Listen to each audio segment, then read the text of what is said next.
ಹೆಚ್ಚಿನ ವಾರ್ತೆಗೆ ಸ್ವಾಗತ. ನಾನು ರಮ್ಯಾ ಸತೀಶ್. ಇಂದಿನ ಮುಖ್ಯಾಂಶಗಳು. ವಿದ್ಯುತ್ ಇಲಾಖೆಯ ನಿರ್ಲಕ್ಷ್ಯ. ಪಟ್ಟಣದ ನಾಗಸಮುದ್ರ ರಸ್ತೆಯಲ್ಲಿನ ಜ್ಞಾನಸಾಗರ ಇಂಟರ್ನ್ಯಾಷನಲ್ ಸ್ಕೂಲ್ನಲ್ಲಿ ವಿದ್ಯುತ್ ಅವಘಡ. ಕಂಪ್ಯೂಟರ್ ಪ್ರೊಜೆಕ್ಟರ್ ಸೇರಿ ಲಕ್ಷಾಂತರ ರೂಪಾಯಿ ಹಾನಿ. ಅವಘಡಕ್ಕೆ ಕಾರಣವಾದ ಚೆಸ್ಕಾಂ ವಿರುದ್ಧ ದೂರು ದಾಖಲು. ಪಟ್ಟಣದ ವೈದ್ಯ ಸ್ಕೂಲ್ ಆಫ್ ನರ್ಸಿಂಗ್ ಕಾಲೇಜಿನ ಪ್ರಾಂಶುಪಾಲ ಅರುಣ್ ಕುಮಾರ್ಗೆ 40ನೇ ವರ್ಷದ ಹುಟ್ಟುಹಬ್ಬದ ಆಚರಣೆ. ಕಾಲೇಜಿನ ವಿದ್ಯಾರ್ಥಿಗಳಿಂದ ರಕ್ತದಾನಕ್ಕೆ ಚಾಲನೆ ನೀಡಿದ ಸರ್ಕಾರಿ ಆಸ್ಪತ್ರೆ ವೈದ್ಯಾಧಿಕಾರಿ ಡಾಕ್ಟರ್ ಮಹೇಶ್.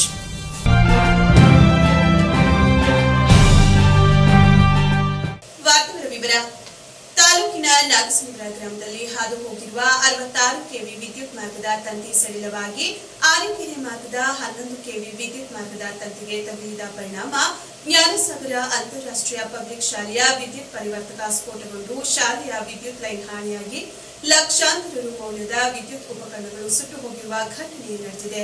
ಜೂನ್ 6ರ ಶುಕ್ರವಾರದಂದು ಬೆಳಗ್ಗೆ ಸುಮಾರು 11:30ರ ಸಮಯದಲ್ಲಿ 66 ಕೆವಿ ವಿದ್ಯುತ್ ತಂತಿಗೆ 11 ಕೆವಿ ವಿದ್ಯುತ್ ತಂತಿ ತಗುಲಿದ ಪರಿಣಾಮ ಹೈ ವೋಲ್ಟೇಜ್ ಕರೆಂಟ್ ಹರಿದು ಶಾಲೆಯ ಹಾಗೂ ಸುತ್ತಮುತ್ತಲಿನ ಗ್ರಾಮಗಳ ವಿದ್ಯುತ್ ಲೈನ್ ಹಾಗೂ ಬೆಲೆ ಬಾಳುವ ವಿದ್ಯುತ್ ಉಪಕರಣಗಳು ಸಂಪೂರ್ಣ ಸುಟ್ಟು ಕರಕಲಾಗಿದೆ. ಆನೆಕೆರೆ, ಮಾಳಿನಹಳ್ಳಿ, ನಾಗಸಮುದ್ರ ಸೇರಿದಂತೆ ವಿವಿಧ ಗ್ರಾಮಗಳಲ್ಲಿ ವಿದ್ಯುತ್ ಉಪಕರಣಗಳು ಸಂಪೂರ್ಣ ಹಾನಿಗೀಡಾಗಿದ್ದು ಅಪಾರ ನಷ್ಟ ಸಂಭವಿಸಿದೆ ಎನ್ನಲಾದ ಜ್ಞಾನಸಾಗರ ಅಂತಾರಾಷ್ಟ್ರೀಯ ಪಬ್ಲಿಕ್ ಶಾಲೆಗೆ ಚೆಸ್ಕಾಂನ ಸಹಾಯಕ ಕಾರ್ಯನಿರ್ವಾಹಕ ಇಂಜಿನಿಯರ್ ಕೃಷ್ಣ ಭೇಟಿ ನೀಡಿ ಪರಿಶೀಲನೆ ನಡೆಸಿದರು. ಈ ಕುರಿತಾಗಿ ಮಾತನಾಡಿದ ಶಾಲೆಯ ಸಿಇಒ ಭಾರತಿ ನಾಗೇಶ್, ಇತ್ತೀಚೆಗೆ 66/11 ಕೆವಿ ವಿದ್ಯುತ್ ವಿತರಣಾ ಕೇಂದ್ರಗಳಲ್ಲಿ ತ್ರೈಮಾಸಿಕ ನಿರ್ವಹಣೆ ಕಾರ್ಯವನ್ನು ಹಮ್ಮಿಕೊಳ್ಳಲಾಗಿದ್ದು ಇಲಾಖೆಯ ಬೇಜವಾಬ್ದಾರಿತನದ ನಿರ್ವಹಣೆಯಿಂದಾಗಿ 66 ಕೆವಿ ವಿದ್ಯುತ್ ಮಾರ್ಗದ ತಂತಿ ಸಡಿಲವಾಗಿ 11 ಕೆವಿ ಮಾರ್ಗದ ತಂತಿಗೆ ತಗುಲಿದ ಪರಿಣಾಮ ದುರ್ಘಟನೆ ಸಂಭವಿಸಿದೆ. ಸದ್ಯ ಇಂದಿನ ಘಟನೆಯಲ್ಲಿ ಯಾವುದೇ ಪ್ರಾಣಹಾನಿ ಸಂಭವಿಸಿರುವುದಿಲ್ಲ. ವಿದ್ಯುತ್ ತಂತಿಗಳ ನಿರ್ವಹಣೆಯ ಬಗ್ಗೆ ವಿದ್ಯುತ್ ಇಲಾಖೆ ಯಾವುದೇ ಕಾಳಜಿ ವಹಿಸುವುದಿಲ್ಲ. ಏಕೆಂದರೆ ತಂತಿಗಳು ಸಡಿಲವಾಗಿ ಇರುವುದರಿಂದ ಆಗಾಗ್ಗೆ ಘಟನೆಗಳು ಸಂಭವಿಸುತ್ತವೆ ಎಂದರು. ಏನೋ ಒಂದು ದೊಡ್ಡ ಸೌಂಡ್ ಬಂತು, ಏನಾಗ್ತದೆ ಅಂತ ಗೊತ್ತಾಗ್ತಾ ಇಲ್ಲ. ಅದಾದಮೇಲೆ ನೋಡಿದ್ರೆ ಎಲ್ಲದನ್ನೂ ನಮ್ಮದು ಎಲೆಕ್ಟ್ರಾನಿಕ್ ಎಕ್ವಿಪ್ಮೆಂಟ್ಗಳೆಲ್ಲ ಸುಟ್ಟೋಗಿದೆ. ಎಲ್ಲದನ್ನೂ ಎಲೆಕ್ಟ್ರಾನಿಕ್ ಎಕ್ವಿಪ್ಮೆಂಟ್ಗಳು, ಅದು ಪ್ರೊಜೆಕ್ಟರ್ ಆಗಿರ್ಬೋದು, ಫ್ಯಾನ್ಗಳು ಮತ್ತು MCB ಬೋರ್ಡಿಂದ ಎಲ್ಲ ಒಂಥರ ಹೊಗೆ ಬರ್ತಾ ಇದೆ, ಬನ್ನಿ ಮೇಡಮ್ ಬೇಗ ಅಂತ ಫೋನ್ ಮಾಡಿ ಹೇಳಿದ್ರು. ಸೊ ತಕ್ಷಣ ನಾನು ಬರುವಾಗ ದಾರಿಯಲ್ಲಿ ನೋಡಿದೆ, ನನಗೆ ಅಲ್ಲಿ ನಾಗಸಮುದ್ರ ಹತ್ತಿರ ಗ್ರಾಮಸ್ಥರು ಎಲ್ಲ ನಿಂತ್ಕೊಂಡು ಅದು ಲೈನನ್ನು ನೋಡ್ತಾ ಇದ್ರು. ಅದು ಲೈನು ಏನೋ ಕಟ್ಟಾಗಿ ಬಿದ್ದಿತ್ತು, 11 ಕೆವಿ ಲೈನು. ಅದನ್ನು ಅವರೆಲ್ಲರೂ ಹೇಳಿದ್ರು, ಅದು ಮೊನ್ನೆ ಸರ್ವಿಸ್ ಮಾಡಿದ್ರು. ಆ ಲೈನ್ನ ಸರ್ವಿಸ್ ಮಾಡಿದಾಗ ಏನು ಮಾಡಿದ್ದಾರೆ, ಅದನ್ನು ಗಟ್ಟಿಯಾಗಿ ಎಳೆದು ಕಟ್ಟಿಲ್ಲ, ಅದು ಸ್ವಲ್ಪ ಲೂಸ್ ಆಗಿತ್ತು. ಹಾಗಾಗಿ ಅದು ಬಿದ್ದು ಯಾವುದು 66 ಕೆವಿ ಲೈನು, ಅದು 11 ಕೆವಿ ಲೈನ್ ಮೇಲೆ ಬಿದ್ದು ಈ ಥರ ಎಲ್ಲ ನಮಗೂ ಎಲ್ಲ ಸುಮಾರು ಡ್ಯಾಮೇಜ್ ಆಗಿದೆ ಅಂತ ಗ್ರಾಮಸ್ಥರು ಮಾತಾಡ್ತಿದ್ರು. ನಾನು ತಕ್ಷಣ ಏನಾಗಿದೆ ಅಂತ ನನ್ನ ಗಾಬರಿನಲ್ಲಿ ನಮ್ಮ ಸ್ಕೂಲ್ ಹತ್ರ ಬಂದು ನೋಡಿದ್ರೆ ಇಲ್ಲೂ ಕೂಡ ನಮ್ಮದು TCಯಿಂದ ತುಂಬ ದೊಡ್ಡ ಸೌಂಡ್ ಬಂದಿದೆ. ಸಿಕ್ಕಾಪಟ್ಟೆ ಅದು ಏನಾಯಿತು ಅಂತ ಹೇಳೋಕ್ಕೆ ಯಾರಿಗೂ ಗೊತ್ತಾಗ್ತಾ ಇಲ್ಲ, ಅಷ್ಟು ದೊಡ್ಡ ಸೌಂಡ್ ಬಂದು. ಅದಾದಮೇಲೆ ನಮ್ಮದು ಪ್ಯಾನೆಲ್ ಬೋರ್ಡ್ ಎಲ್ಲ ಸುಟ್ಟೋಗಿದೆ, TC ಹತ್ರ ಸುಟ್ಟೋಗಿದೆ. ಅದ್ರ ಜೊತೆಗೆ ನಮ್ಮದು MCB ಬೋರ್ಡು ಒಳಗಡೆ ಹಾಕಿರುವಂಥ ಫ್ಲೋರ್ ವೈಸ್ MCB ಬೋರ್ಡ್ಗಳು ಸುಟ್ಟೋಗಿದ್ದಾವೆ, ಸ್ಮಾರ್ಟ್ ಬೋರ್ಡ್ಗಳು, ಸ್ಮಾರ್ಟ್ TVಗಳು ಸುಟ್ಟೋಗಿದೆ. ಜೊತೆಗೆ ನಮ್ಮದು ಬಯೋಮೆಟ್ರಿಕ್ ಮಷೀನು, ಫ್ಯಾನ್ಗಳು, UPS, ಲಿಫ್ಟ್ದು ಬೋರ್ಡ್ಗಳು ಸುಟ್ಟೋಗಿದೆ. ಸೊ ಎಲ್ಲ ಎಲೆಕ್ಟ್ರಾನಿಕ್ ಎಕ್ವಿಪ್ಮೆಂಟ್ಗಳು ಕೂಡ ಡ್ಯಾಮೇಜ್ ಆಗಿದೆ. ಸೊ ಇದಕ್ಕೆ ಹೇಗೆ ನಾವು ರಿಯಾಕ್ಟ್ ಮಾಡಬೇಕು ಅಂತಲೇ ಗೊತ್ತಾಗ್ತಾ ಇಲ್ಲ. ಈ ಬಗ್ಗೆ ನಾನು AE ಅವರಿಗೆ ಮತ್ತು AW ಅವ್ರಿಗೆ ಎಲ್ಲ ಸಂಪರ್ಕ ಮಾಡಿದಾಗ AE ಅವರು ನಮ್ಮದು ಫೋನೇ ತೆಗೆದಿಲ್ಲ. ಮತ್ತು AW ಅವರು ಬಂದು ಸ್ಥಳ ಪರಿಶೀಲನೆ ಅವರು ಮಾಡಿಕೊಂಡು ಹೋಗಿದ್ದಾರೆ. ಅದ್ರ ಬಗ್ಗೆ ಏನು ನೋಡಿಬಿಟ್ಟು ನಾವು ಆ್ಯಕ್ಷನ್ ತಗೋತೀವಿ ಅಂತ ಹೇಳಿದ್ದಾರೆ. KPTCLನವರು ನಮಗೆ ಯಾವುದೇ ಒಂದು ಕರೆನ ನಮ್ಮದು ಸ್ವೀಕರಿಸ್ತಾ ಇಲ್ಲ. ಹಾಗಾಗಿ ಮುಂದೆ ನೋಡಬೇಕು ಯಾವ ರೀತಿ ಇದಕ್ಕೆ ಕ್ರಮ ಜರುಗಿಸ್ತಾರೆ. ಇದು ತುಂಬ ಒಂದು ಡೇಂಜರಸ್ ಥಿಂಗ್. ಯಾಕಂತಂದರೆ 66 ಕೆವಿ ಲೈನ್ ಹೋದಾಗ ಅದ್ರ ಬಗ್ಗೆ ಸಾಕಷ್ಟು ಒಂದು ಮಾಹಿತಿಯನ್ನು, ಅದರಲ್ಲಿ 66,000 ವೋಲ್ಟ್ನಷ್ಟು ಕರೆಂಟ್ ಹರಿಯುತ್ತೆ ಅನ್ನೋ ಒಂದು ಮಾಹಿತಿನ ಸಾರ್ವಜನಿಕರಿಗೂ ಕೊಟ್ಟಿಲ್ಲ, ನಮ್ಮ ಬೇರೆ ಯಾರಿಗೂ ಅದ್ರ ಬಗ್ಗೆ ಅವೇರ್ನೆಸ್ ಕೊಟ್ಟಿಲ್ಲ, ಅದ್ರ ಬಗ್ಗೆ ಸಾಕಷ್ಟು ಮುಂಜಾಗ್ರತಾ ಕ್ರಮನೂ ಕೂಡ ತಗೊಂಡಿಲ್ಲ. ಇನ್ನು ಅವಘಡದ ಕುರಿತಾಗಿ ಮಾತನಾಡಿದ ಪೋಷಕ ವಕೀಲರಾದ ಮಧುಸೂದನ್, ಅಕಾಲಿಕ ವಿದ್ಯುತ್ ಪ್ರಸಾರದಿಂದಾಗಿ ಲಕ್ಷಾಂತರ ರು ಬೆಲೆ ಬಾಳುವ ವಿದ್ಯುತ್ ಉಪಕರಣಗಳು ಹಾಳಾಗಿವೆ. ವಿದ್ಯುತ್ ಇಲಾಖೆಯ ಅಧಿಕಾರಿಗಳು ಎಚ್ಚೆತ್ತುಕೊಳ್ಳದಿರುವುದು ನಾಗರಿಕರಲ್ಲಿ ಆತಂಕಕ್ಕೆ ಕಾರಣವಾಗಿದೆ. ಯಾವುದಾದರೂ ಅವಘಡ ಸಂಭವಿಸಿದ ನಂತರ ಸ್ಥಳಕ್ಕೆ ದೌಡಾಯಿಸುವ ಅಧಿಕಾರಿಗಳು ಅವಘಡ ನಡೆಯುವ ಮುನ್ನವೇ ಎಚ್ಚರಿಕೆಯ ಕ್ರಮಗಳನ್ನು ಕೈಗೊಂಡರೆ ಅವಘಡಗಳನ್ನು ತಡೆಯಬಹುದೆಂದರು. ಮನುಷ್ಯನ ಚಿಕಿತ್ಸೆಗೆ ರಕ್ತ ಅತ್ಯವಶ್ಯಕ. ರಕ್ತಕ್ಕೆ ಪರ್ಯಾಯವಿಲ್ಲ. ಆದ್ದರಿಂದ ಪ್ರತಿಯೊಬ್ಬರು ರಕ್ತದ ಮಹತ್ವ ತಿಳಿದು ರಕ್ತದಾನ ಮಾಡಬೇಕು. ಅದರಲ್ಲೂ ಯುವಜನತೆ ಹೆಚ್ಚಿನ ರೀತಿಯಲ್ಲಿ ರಕ್ತದಾನ ಮಾಡುವ ಮೂಲಕ ಅವಶ್ಯಕತೆ ಇರುವವರಿಗೆ ಜೀವದ ಉಳಿವಿಗೆ ಸಹಕಾರಿಯಾಗಬೇಕೆಂದು ಡಾಕ್ಟರ್ ವಿ ಮಹೇಶ್ ತಿಳಿಸಿದರು. ಪಟ್ಟಣದಲ್ಲಿನ ವೈದ್ಯ ಸ್ಕೂಲ್ ಆಫ್ ನರ್ಸಿಂಗ್ನ ಪ್ರಾಂಶುಪಾಲ ಬಿಎಲ್ ಅರುಣ್ ಕುಮಾರ್ ಅವರ 40ನೇ ಹುಟ್ಟುಹಬ್ಬದ ಸಲುವಾಗಿ ಕಾಲೇಜು ವಿದ್ಯಾರ್ಥಿಗಳು ಸೇರಿ ನಡೆಸಲಾದ ರಕ್ತದಾನ ಶಿಬಿರವನ್ನು ಉದ್ಘಾಟಿಸಿ ಮಾತನಾಡಿದ ಅವರು, ಅರುಣ್ ಕುಮಾರ್ ಅವರು ಸಾಮಾಜಿಕ ಕಳಕಳಿಯುಳ್ಳ ಮನುಷ್ಯ. ಅವರು ಸದಾ ಪಟ್ಟಣದ ಸಾರ್ವಜನಿಕ ಆಸ್ಪತ್ರೆಯೊಂದಿಗೆ ನಿಕಟ ಸಂಬಂಧವಿಟ್ಟುಕೊಂಡಿದ್ದು, ಅವರ ಸಂಸ್ಥೆಯ ನರ್ಸಿಂಗ್ ವಿದ್ಯಾರ್ಥಿಗಳನ್ನು ಸರ್ಕಾರದ ಮಹತ್ವಾಕಾಂಕ್ಷೆಯ ಯೋಜನೆಗಳಾದ ಡೆಂಗ್ಯೂ, ಚಿಕನ್ ಗುನ್ಯಾದಂತಹ ಸಾಂಕ್ರಾಮಿಕ ರೋಗಗಳು ಮತ್ತು ಏಡ್ಸ್ ಸೇರಿದಂತೆ ಕೆಲ ರೋಗಗಳ ಕಡಿವಾಣಕ್ಕೆ ನಡೆಸಲಾಗುವ ಅರಿವು ಕಾರ್ಯಕ್ರಮದ ಜಾಥಾಗಳಿಗೆ ಕಳಿಸಿಕೊಡುವುದು ಸೇರಿ ಲಾರ್ವಾ ಸಮೀಕ್ಷೆ, ಪಲ್ಸ್ ಪೋಲಿಯೋದಂತಹ ಕಾರ್ಯಕ್ರಮಗಳಲ್ಲಿ ಪಟ್ಟಣದ ಮನೆಗಳಿಗೆ ತೆರಳಿ ಯಶಸ್ವಿಗೊಳಿಸುವ ನಿಟ್ಟಿನಲ್ಲಿ ಸಹಕಾರಿಯಾಗಿದ್ದಾರೆ. ಇನ್ನು ಅವರ ಪ್ರತಿ ವರ್ಷದ ಹುಟ್ಟುಹಬ್ಬಕ್ಕೆ ಆಯೋಜಿಸುವ ರಕ್ತದಾನ ಶಿಬಿರದಲ್ಲಿ ತಾವು ಸೇರಿ ತಮ್ಮ ಕುಟುಂಬದ ಮಂದಿ ರಕ್ತದಾನದಲ್ಲಿ ಭಾಗಿಯಾಗಿ ಸಾಮಾಜಿಕ ಕಳಕಳಿ ಸಾರುತ್ತಾರೆ ಎಂದರು. ನಾನು ವಿಶೇಷ ಅಂತ ಹೇಳೋದಂತ ಹೇಳಿದ್ರೆ, ಈ ಒಂದು ಕಾರ್ಯಕ್ರಮ ನೀವು ಸ್ಟೂಡೆಂಟ್ಸು, ಯಾಕೆಂದರೆ ಇವೆಲ್ಲರೂ ಕೂಡ ವೈದ್ಯ ಸ್ಕೂಲ್ನ ಎಲ್ಲ ವಿದ್ಯಾರ್ಥಿಗಳು ಕೂಡ ಒಂದು ಚನ್ನರಾಯಪಟ್ಟಣದ ಸರ್ಕಾರಿ ಆಸ್ಪತ್ರೆ ಅಂತ ಹೇಳಕ್ಕೆ ಹೋಗಲ್ಲ ನಾನು, ತಾಲೂಕು ಆರೋಗ್ಯ ಇಲಾಖೆ ಒಂದು ಅವಿಭಾಜ್ಯ ಅಂಗ. ನೀವು ಯಾಕೆಂತ ಹೇಳಿದ್ರೆ ಕಳೆದ 20 ವರ್ಷಗಳಿಂದ ಈ ಕಾಲೇಜು ಶುರುವಾದಾಗಿಂದ, ನಮ್ಮ ಅರುಣ್ ಕಾಲೇಜನ್ನು ತಗೊಂಡಾದಾಗಿಂದ ನಾನು ನೋಡ್ತಾ ಇದ್ದೀನಿ. ಯಾಕೆಂದರೆ ನಾನು ಈ ಕಾಲೇಜ್ ಶುರು ಆಗೋಕ್ಕಿಂತ ಮುಂಚೆಯಿಂದನೂ ಆಸ್ಪತ್ರೆಯಲ್ಲಿದ್ದೀನಿ. ಅಂಥ ಒಂದು ಸಂದರ್ಭದಿಂದ ಕೋಟ್ ಮಾಡುವಂಥದ್ದು ಈ ಎಲ್ಲ ಕಾರ್ಯಕ್ರಮಗಳಿಗೂ ಜೊತೆಯಾಗಿ ನಿಲ್ತಕ್ಕಂಥದ್ದು ನಮ್ಮ ಈ ವೈದ್ಯ ಸ್ಕೂಲ್ನ ವಿದ್ಯಾರ್ಥಿಗಳು. ಅದಕ್ಕೆ ನಾನು ತುಂಬ ಆಭಾರಿಯಾಗಿದ್ದೇನೆ. ಅದಕ್ಕೆಲ್ಲ ಮುಖ್ಯವಾಗಿ ಒಂದು ಸರ್ವಿಸ್ ಮೈಂಡ್ ಇಟ್ಕೊಂಡಿರ್ತಕ್ಕಂಥ ನಮ್ಮ ಅರುಣ್ ಒಂದು ಸಮಾಜ ಸೇವೆ ಮಾಡಬೇಕು ಅಂತ ಒಂದು ಕೆಲಸವನ್ನು, ನಿಮ್ಮನ್ನು ಒಳ್ಳೆ ವಿದ್ಯಾರ್ಥಿಗಳನ್ನು ಮಾಡೋದ್ರ ಜೊತೆಗೆ ಒಂದು ಸಮಾಜ ಸೇವೆ ಬಹಳ ಒಂದು ಒಳ್ಳೆ ಟೀಮ್. ಈಗ ನೋಡಿದ್ರೆ ಗೊತ್ತಾಗ್ಬೋದು, ಈಗ ಒಂದು ಫಂಕ್ಷನಿಗೆ ಕರಿಬೇಕಂದ್ರೆ ಎಷ್ಟೊತ್ತು ಬಂದ್ರ ಅಂತ ಕರಿಬೇಕು. ನಾನು ಬಂದು 2-5 ನಿಮಿಷ ಆಗಿರ್ಬೋದು. ಎಲ್ಲ ಸರ್ವಿಸ್ ಆಗುವಂಥ ಒಂದು ಟೀಮು ಜೊತೆಯಲ್ಲೇ ಇದೆ. ಆಮೇಲೆ ಅವ್ರಿಗೆ ಒಳ್ಳೆ ಪತ್ರಕರ್ತರು ಮಾತ್ರ ತುಂಬ ಆತ್ಮೀಯರು. ನಾನು ಕಳೆದ ಸುಮಾರು ವರ್ಷಗಳಿಂದ ನೋಡಿ. ಪ್ರಾಂಶುಪಾಲ ಅರುಣ್ ಕುಮಾರ್ ಅವರ ಹುಟ್ಟುಹಬ್ಬದ ಸಲುವಾಗಿ ನಡೆದ ರಕ್ತದಾನ ಶಿಬಿರವನ್ನು ಹಾಸನದ ಜೀವ ಸಂಜೀವಿನಿ ಬ್ಲಡ್ ಬ್ಯಾಂಕರ್ನವರು ನಡೆಸಿಕೊಟ್ಟರು. ವೈದ್ಯ ಸ್ಕೂಲ್ ಆಫ್ ನರ್ಸಿಂಗ್ನ ವಿದ್ಯಾರ್ಥಿಗಳು, ಸಾರ್ವಜನಿಕರು ಸೇರಿ ಸುಮಾರು 50 ಮಂದಿ ರಕ್ತದಾನ ಮಾಡಿದರು. ಇನ್ನು ಅರುಣ್ ರವರ ಸ್ನೇಹಿತರು, ಹಿತೈಷಿಗಳು ಅರುಣ್ ರವರ ಕೈಯಿಂದ ಕೇಕ್ ಕತ್ತರಿಸಿ ಸಿಹಿ ತಿನ್ನಿಸಿ ಹುಟ್ಟುಹಬ್ಬ ಆಚರಿಸಿದರು.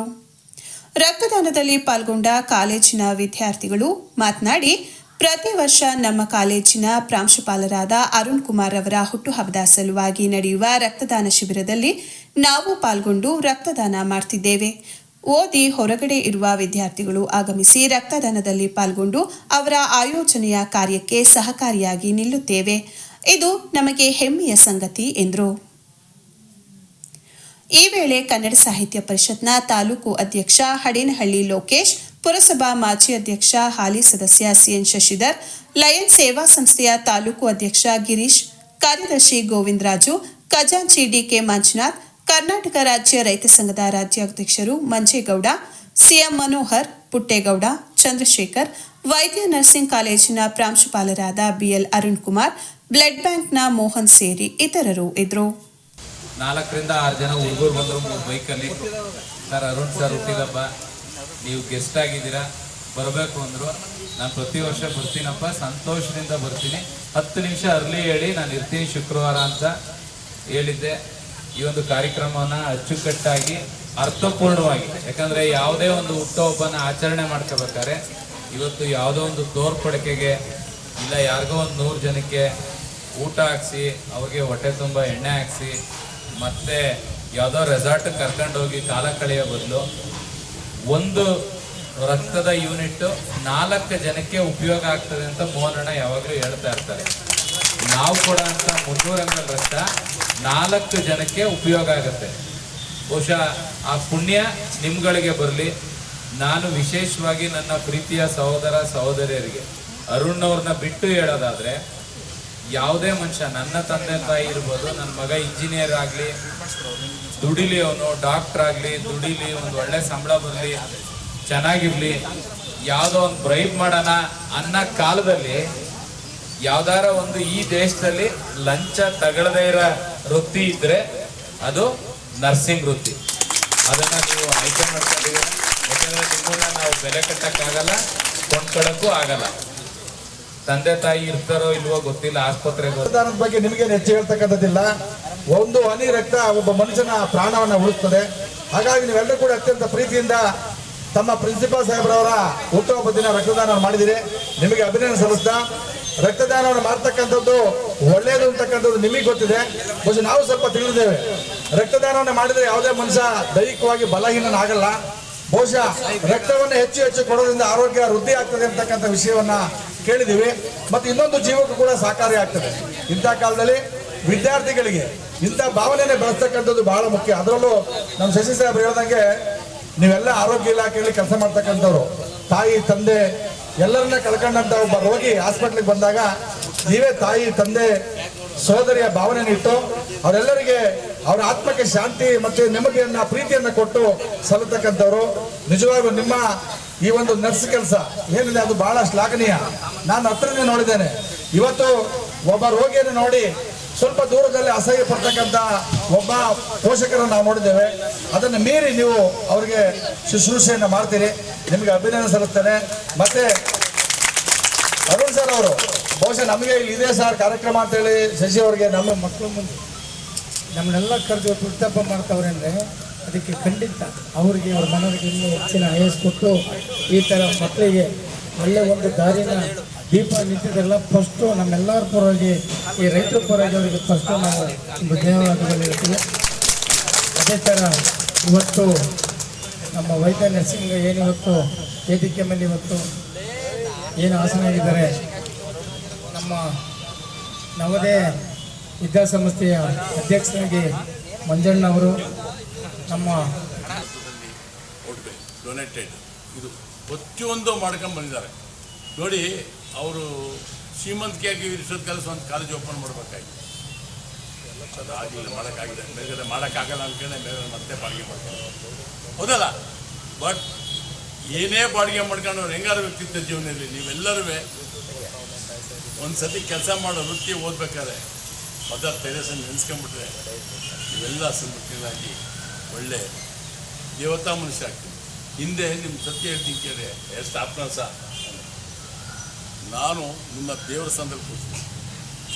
ನಿಮ್ಮ ಸೇವೆ ಯಾರೂ ಆಗಲ್ರಿ. ನಾನು ನನ್ನ ಮಗನೊಂದು ಅಡ್ಮಿಟ್ ಮಾಡಿದ್ದೆ, ಅದು ನಮ್ಮ ಚಿಕನ್ ಪುನೇಟಿ, ಅಲ್ಲೊಬ್ಬ ಸ್ಟಾಫ್ ನರ್ಸ್ ನಮ್ಮನ್ನು ಕಳಿಸಿದ್ಲು ಮನೆಗೆ, ನೀವು ಇರಬೇಡಿ ಅಣ್ಣನ ನಾನು ನೋಡ್ಕೊತೀನಿ ಅಂತ. ಹೆಂಗೆ ನೋಡ್ಕೊಳ್ಳೋದು 3 ದಿವಸ ಸ್ವಂತ ಅಣ್ಣನ್ನು ನೋಡ್ಕೊ ಹಂಗೆ ನೋಡ್ಕೊಂಡಿದ್ದೆ.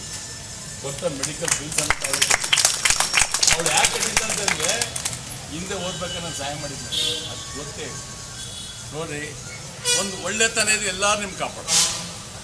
ದಯಮಾಡಿ ಒಳ್ಳೆ ರಿಸಲ್ಟ್ ಕೊಟ್ಟು ಒಳ್ಳೆ ರೀತಿ ಹೋಗಿ. ನಮ್ಮ ಶಿಷ್ಯ ಹೇಳ್ದಂಗೆ ಪ್ರತಿಯೊಬ್ಬರಿಗೆ ಕೂತಿರೋರು ಈ ಇನ್ಸ್ಟಿಟ್ಯೂಷನ್ನ ಡೆವಲಪ್ಮೆಂಟ್ಗೆ ತುಂಬ ಸಹಾಯ ಮಾಡಿದ್ದಾರೆ. ನಮ್ಮ ವಾರ್ಡನ್ ಮಂಜಣ್ಣ ಫಸ್ಟ್ ಹೇಳ್ಬಿಡ್ತೀನಿ, ಅವರು ಈ ನಮ್ಮ ವೈದ್ಯರಿಗೆ ನಾವು ಆ್ಯಕ್ಚುಲಿ ಸಖತ್ತಿರೋರು. ಯಾಕೆಂದರೆ ಇವತ್ತು ಒಂದು ಇನ್ಸ್ಟಿಟ್ಯೂಷನ್ನ ಇವತ್ತು 0ಇಂದ ನಾನು ವಹಿಸ್ಕೊಂಡಾಗ ಇದ್ದಿದ್ದೆ 19 ಅಡ್ಮಿಷನ್ನು. 19 ಅಡ್ಮಿಷನ್ 50 ಇಂಟೇಕ್, ಇವತ್ತು 150 ಇಂಟೇಕ್ ಆಗಿದೆ ಸರ್. ಮತ್ತು ಇವತ್ತು ಅಬೌಟ್ 250+ ಸ್ಟೂಡೆಂಟ್ಸ್ ಇದ್ದಾರೆ. ಅದಕ್ಕೆಲ್ಲ ಫಸ್ಟು ಕಾರಣನೇ ನಮ್ಮ ಮಂಜಣ್ಣ.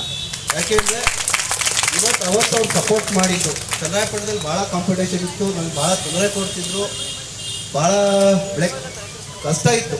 ಆ ಟೈಮಲ್ಲಿ ಮಂಜಣ್ಣ ನಮಗೆ ತುಂಬ ಹೆಲ್ಪ್ ಮಾಡಿದ್ದಾರೆ. ಇವತ್ತು ಇನ್ಸ್ಟಿಟ್ಯೂಷನ್ ಇವತ್ತು ಕೂಡ ನಮ್ಮ ಸ್ಟೂಡೆಂಟ್ಸ್ಗೆ ಯಾವ ಸೆಕೆಂಡಲ್ಲಿ ಅವ್ರ ಹಾಸ್ಟೆಲ್ ಬೇಕು ಅಂದರೆ ಅದಕ್ಕೆ ಇವತ್ತು ಕೊಡ್ತಾ ಇದ್ದಾರೆ ಅನ್ನೋ ಕಾರಣ ಮಂಜಣ್ಣ ಹಾಕೊಟ್ಟಿರೋ ಫೌಂಡೇಶನು.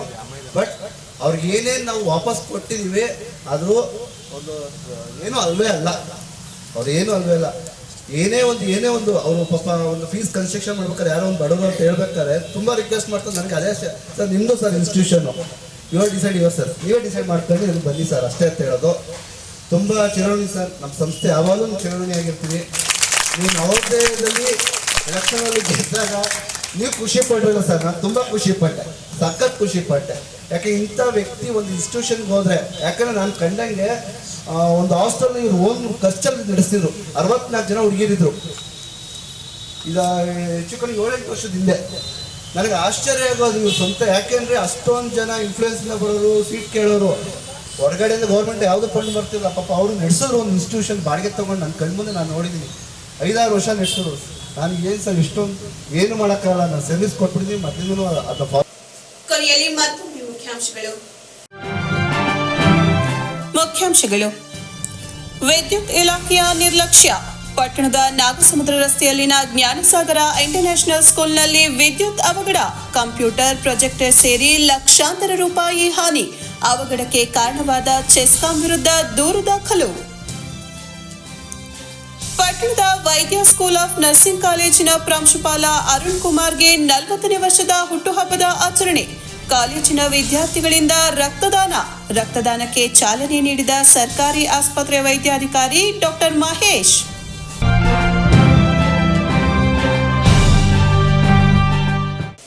ಇದರೊಂದಿಗೆ ವಾರ್ತಾ ಪ್ರಸಾರ ಮುಕ್ತಾಯವಾಯಿತು.